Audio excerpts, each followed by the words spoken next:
Marc Dupuis, le déclin d'un ancien riche. La montée vers le sommet. Marc Dupuis était un homme né dans une famille modeste, mais dès son jeune âge, il avait une ambition hors du commun. Il rêvait de devenir riche, non pas pour simplement subvenir à ses besoins, mais pour connaître le prestige et les plaisirs que seul l'argent pouvait offrir. Après des études dans les meilleures écoles de commerce, Marc lança sa première entreprise dans l'immobilier. Avec un flair remarquable, il investit dans des biens en périphérie des grandes villes, qui, quelques années plus tard, prirent une valeur spectaculaire. Il n'avait que 35 ans lorsqu'il fit sa première dizaine de millions. L'argent affluait, et Marc développa rapidement une réputation d'homme d'affaires visionnaire. En peu de temps, il ajouta à son empire des hôtels, des restaurants, et des entreprises dans la finance. Les contrats se signaient les uns après les autres, et sa fortune atteignit des sommets vertigineux. Tout semblait lui réussir. Mais avec la richesse, les tentations devinrent plus nombreuses, et Marc n'eut pas la sagesse de s'en préserver. Il voulait tout, la reconnaissance, l'adrénaline des fêtes, et surtout, les femmes. La vie de débauche commence.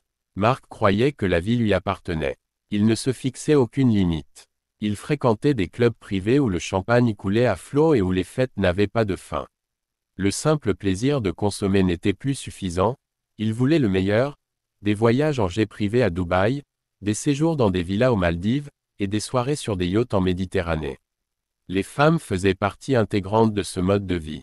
Chaque nuit, il en avait une nouvelle à son bras. Certaines étaient attirées par sa personnalité charismatique, mais la plupart étaient là pour son argent.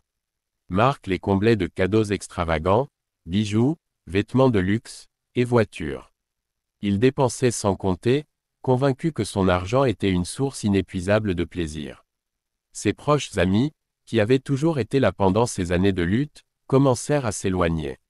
Ils voyaient en lui un homme transformé par l'illusion de l'invincibilité. Pour Marc, la fortune justifiait tout. Il rejetait leurs conseils de modération en disant « À quoi sert l'argent si ce n'est pas pour en profiter pleinement ?» Les premiers signes de déclin.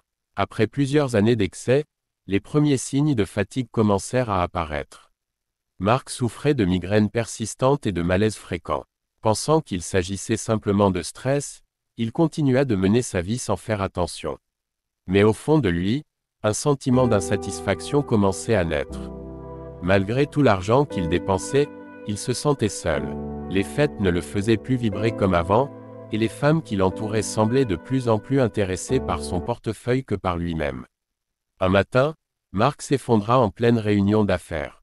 Transporté d'urgence à l'hôpital, il fut soumis à une batterie d'examens. Le diagnostic fut sans appel, une cirrhose avancée du foie, causée par des années de consommation excessive d'alcool, et une infection virale qu'il avait contractée lors de ses aventures libertines.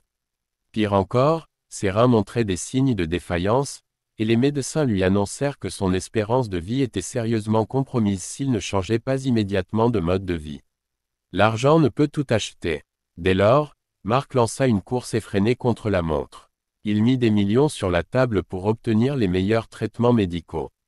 Il voyagea à travers le monde, cherchant des solutions expérimentales et engageant les médecins les plus réputés. Mais rien n'y faisait. La maladie progressait inexorablement, insensible à la fortune qu'il dépensait. Pour la première fois de sa vie, Marc se rendit compte que l'argent avait ses limites. Son entourage, autrefois composé d'amis sincères, l'avait déserté depuis longtemps. Les femmes qu'il avait courtisées ne donnaient plus signe de vie. Il restait seul, face à la maladie et à ses regrets. Sa richesse, autrefois source de fierté, ne lui apportait plus aucun réconfort. Les regrets tardifs. Pendant ces dernières semaines de vie, Marc passa de longues heures à réfléchir à son existence. Il prit conscience de toutes les occasions manquées, il aurait pu fonder une famille, créer une fondation pour aider les autres, ou investir dans des projets durables. Mais au lieu de cela, il avait dissipé sa fortune dans des plaisirs éphémères.